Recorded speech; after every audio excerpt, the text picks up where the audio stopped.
राजनीति की शिकार बन चुकी थी। लोगों में आक्रोश था, राजनीति के प्रति अविश्वास था। उस कालखंड में गुजरात ने 2014 में देश के यशस्वी प्रधानमंत्री श्री नरेंद्र भाई मोदी भी गुजरात की धरती ने भारत को दिए हैं। और आज का दिन तो अत्यंत महत्वपूर्ण है। एक और गुजरात विधानसभा की 89 सीट पर प्रथम चरण के मतदान चल रहे हैं। और भाइयों बहनों, इसी दिन गुजरात के गौरव भारत के यशस्वी प्रधानमंत्री श्री नरेंद्र मोदी जी को G20 के देशों का प्रमुख के रूप में आज उनका चयन भी हुआ है। भाइयों बहनों, G20 के ये देश दुनिया के वे 20 बड़े देश हैं जिनका दुनिया के 80% संसाधनों पर अधिकार है। भारत को आजादी के अमृत महोत्सव वर्ष में यह सौभाग्य मिलना, ये गौरव मिलना, ये प्रधानमंत्री मोदी जी के यशस्वी नेतृत्व और वैश्विक स्तर पर भारत की बढ़ती हुई प्रतिष्ठा का प्रमाण है। और इसीलिए आज मैं आप सबको इसकी बधाई देता हूं और प्रधानमंत्री मोदी जी का हृदय से अभिनंदन भी करता हूं। भाइयों बहनों, भारत आजादी के अमृत महोत्सव वर्ष में जिस ब्रिटेन ने भारत को 200 वर्षों तक शासन किया था, उस ब्रिटेन को पछाड़ करके दुनिया की 5वीं बड़ी अर्थव्यवस्था आज भारत बन चुका है। ये भी प्रधानमंत्री मोदी जी के यशस्वी नेतृत्व की देन है। भाइयों बहनों, आज भारत हर एक दिशा से मजबूत हुआ है, हमारी सीमाएं सुरक्षित हुई हैं। याद करिए, आज से 20 वर्ष पहले गुजरात दंगा मुक्त हुआ था, कर्फ्यू मुक्त हुआ था।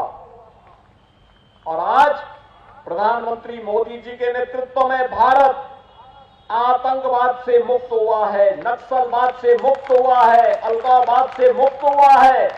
एक भारत श्रेष्ठ भारत की परिकल्पना साकार हो रही है। और उसी को साकार बनाने के लिए गुजरात का मॉडल विकास के मॉडल के रूप में, सुरक्षा के मॉडल के रूप में दुनिया के अंदर बड़े चर्चा का विषय बना हुआ है। भाइयों बहनों, एक और सुरक्षित भारत, एक भारत श्रेष्ठ भारत की परिकल्पना साकार हो रही है, तो दूसरी तरफ संकट के समय में अपने नागरिकों के साथ कैसे खड़ा हो जाया जाता है, इसका भी प्रमाण प्रस्तुत किया है प्रधानमंत्री मोदी जी के नेतृत्व ने। कोरोना जैसी महामारी के दौरान जब सभी राजनीतिक दलों के लोग और दुनिया के तमाम देश किम कर्तव्य विमूढ़ की स्थिति में थे, तब प्रधानमंत्री मोदी जी फ्रंट फुट पर आकर के देश को लीड कर रहे थे। और उन्होंने उस समय नारा दिया था, जान है जहान है, जीवन भी और जीविका को भी बचाने का, जहां बीमार वहीं उपचार का, फ्री में टेस्ट, फ्री में वैक्सीन, फ्री में उपचार, और भाइयों बहनों, हर गरीब को फ्री में राशन की सुविधा भी प्रधानमंत्री मोदी जी ने उपलब्ध करवाया। ये फ्री में राशन की सुविधा, डबल इंजन की सरकार महीने में 2 बार राशन भी दे रही थी। भाइयों बहनों, इससे पहले कभी नहीं हुआ। और एक तरफ गरीब कल्याणकारी योजनाओं के माध्यम से हर एक गरीब को बिना भेदभाव के सबका साथ, सबके विकास के भावनाओं के अनुरूप कार्य करने का कार्य किया गया, वहीं दूसरी ओर भारत की आस्था का सम्मान भी प्रधानमंत्री मोदी जी के नेतृत्व में हुआ है। भाइयों बहनों, भारत की आस्था का सम्मान किस रूप में हुआ है, ये किसी से छुपा हुआ नहीं। हम सब जानते हैं, अयोध्या भगवान श्री राम की पावन जन्मभूमि, 500 वर्षों से वहां पर भगवान राम का भव्य मंदिर जो कभी आक्रांताओं ने तोड़ दिया था, उसके निर्माण की मांग हो रही थी।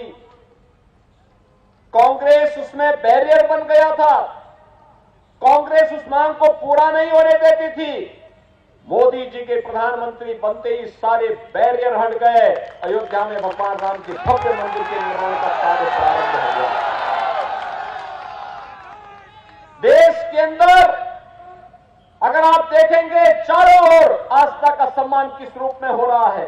काशी में काशी विश्वनाथ धाम का निर्माण होना, उज्जैन में महाकाल के महालोक का निर्माण होना, केदारपुरी में पुनरुद्धार हो जाना, बद्रीनाथ धाम का सुंदरीकरण की कार्रवाई को आगे बढ़ जाना, द्वारिका धाम का पुनर्निर्माण हो जाना, मां अंबा के पावन धाम दाता का फिर से सुंदरीकरण और पुनरुद्धार का कार्य हो जाना, सोमनाथ मंदिर के सुंदरीकरण के इस बड़े प्रोजेक्ट को ध्यान में रखकर के कार्रवाई को आगे बढ़ा देना, ये भारत की आस्था का सम्मान है।